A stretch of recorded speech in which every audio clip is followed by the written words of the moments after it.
अस्सलामु अलैकुम वरहमतुल्लाहि वबरकातुह।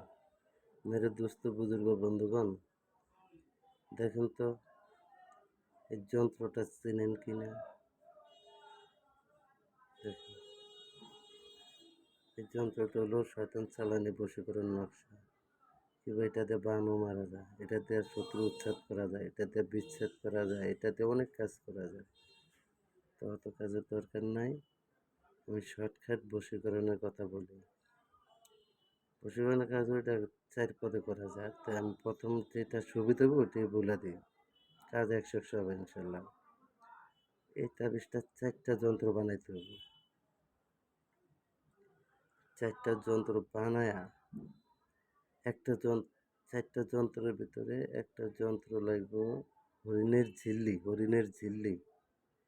একটা যন্ত্র হরিণের ঝিল্লির উপরে বানাইতে হবে, আর 3টা নকশা এরকম বানাইতে হবে।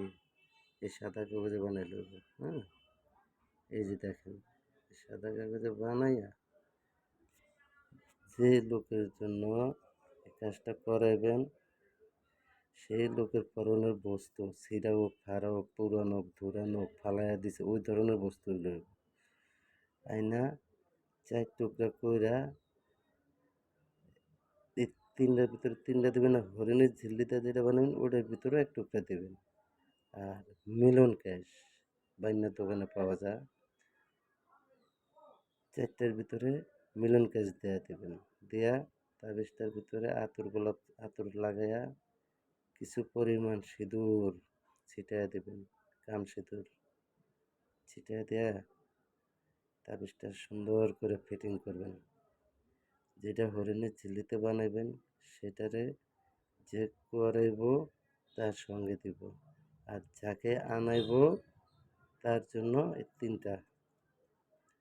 3টার নিয়ম হলো, যে লোকের জন্য কাজটা করবেন সেই লোকের নাম এবং তার নামের রাশি, সেতারা, বুরুজ, নক্ষত্র, এগুলা রাশির সাথে মিলে রাশির মেজাজ, আতর, বাদ, আবি, খাকি, এই 4টা যে কোনো একটার ভিতরে পড়বো নামের রাশিতে। তো পড়লে ওই অনুযায়ী কাজটা করবেন। রাশি সেতারা মিলায়া কাজটা করলে ইনশাল্লাহ 100 কাজ হবে।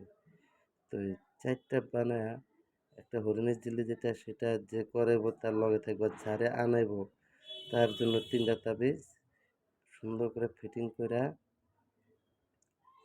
একটা তাবিজ ওই রাশির সাথে মিলায়া সেতারার সাথে সংযোগ কইরা একটা একদম ধাপধাপা আগুনের ভিতরে ফালাইয়া দেব। ঠাস করে আওয়াজ দেব। আওয়াজ দিলে কাজ হয়ে গেছে ইনশাল্লাহ। আওয়াজ দিলে বুঝবেন যে কাজ হয়ে গেছে। তো আওয়াজটা দেওয়ার সাথে এইভাবে করে ওই নামের সাথে রাশির সাথে মিলে 3 দিন 3টা ফালাইবেন ইনশাল্লাহ। 72 ঘন্টা লাগবে না, 72 ঘন্টার ভিতরে আপনার কাঙ্ক্ষিত ব্যক্তি আপনার কাছে হাজির ইনশাআল্লাহ।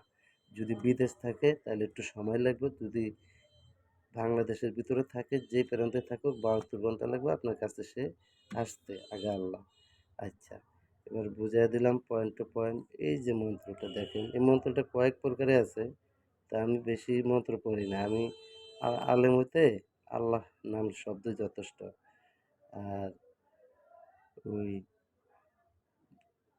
মন্ত্র পড়লে কাজের মন্ত্র একটা হলে যথেষ্ট। যেমন অমুক ছুটে আয় কালী মায়ের দোহাই, 72 ঘন্টার মধ্যে আয়, 33 কোটি দেবতার দোহাই। এই মন্ত্রটা 7বার করবেন। 7বার করে 4টা তাবিজে 7টা করে ফু দিবেন। 4 7 28 বার পড়বেন, 28টা ফু দিবেন। দেয়া একবার মন্ত্র পড়ছেন, একবার টোকা দিবেন, একবার মন্ত্র পড়ছেন, একবার টোকা দিবেন। এভাবে 7টা টোকা দিবেন, দেয়া তাবিজ জাগরণ করা লাগবে। মেন কথা হলো কি ভাই, এই কাজগুলো করতে হলে না রাহু চন্দ্রালের হাল লাগে। তো যাই হোক, মন্ত্র পড়ে এভাবে টোকা দেন, ইনশাল্লাহ কাজ হয়ে যাবে। তো কাজ হলে আমার জন্য দোয়া করেন, আমার কমেন্ট বক্সে জানায়েন। অন্যায়ভাবে কেউ কাজ করেন না, অন্যায়ভাবে কারো ক্ষতি করেন না ভাই। করলে কিয়ামত পর্যন্ত দাবি থাকবেন, আর ওই পাপের সাজা আপনিই পাবেন। আর অন্যায়ভাবে কারো ক্ষতি করতে গেলে নিজের ক্ষতি হয়ে যাবে, এটা মনে রাখবেন। ধন্যবাদ, আবার দেখা হবে।